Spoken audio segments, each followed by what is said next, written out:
এই ভিডিওতে আমরা চাঁদপুর থেকে কম সময়ে ঢাকা যাওয়ার উপায় আলোচনা করব। চাঁদপুর থেকে ঢাকা যাওয়ার সবচেয়ে আরামদায়ক মাধ্যম হচ্ছে লঞ্চ, কিন্তু ইদানিং লঞ্চে যেতে 4 থেকে 5 ঘন্টা সময় চলে যাচ্ছে।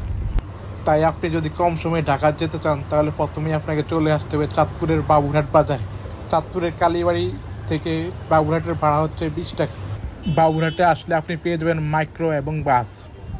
মাইক্রোতে করে ঢাকা যেতে সময় লাগে সর্বোচ্চ 2 ঘন্টা, আর মাইক্রো ভাড়া সাধারণত 300 থেকে 500 টাকা পর্যন্ত হয়ে থাকে।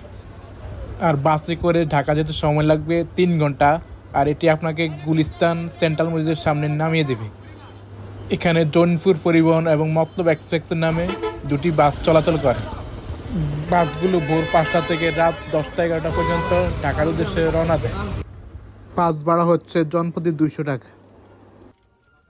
এই বাসগুলির স্পিড যথেষ্ট ভালো। এটা নর্মালিভাবে চললে 2 ঘন্টার মধ্যে ঢাকা চলে যেতে পারে, তবে জায়গায় জায়গায় ব্রেক করার কারণে এবং যানজটের কারণে এটি যেতে 3 ঘন্টার মতো সময় লাগবেই।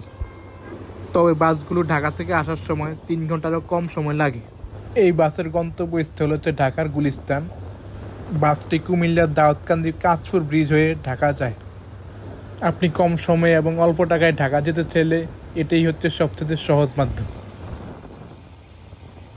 আমরা বাসে উঠি সকাল 9টা 30 মিনিটে, আর বাসটি ঢাকার গুলিস্তানে পৌঁছায় দুপুর 12টা 30 মিনিট, অর্থাৎ বরাবর 3 ঘন্টা সময় লাগছে আমাদের ঢাকা পৌঁছাতে।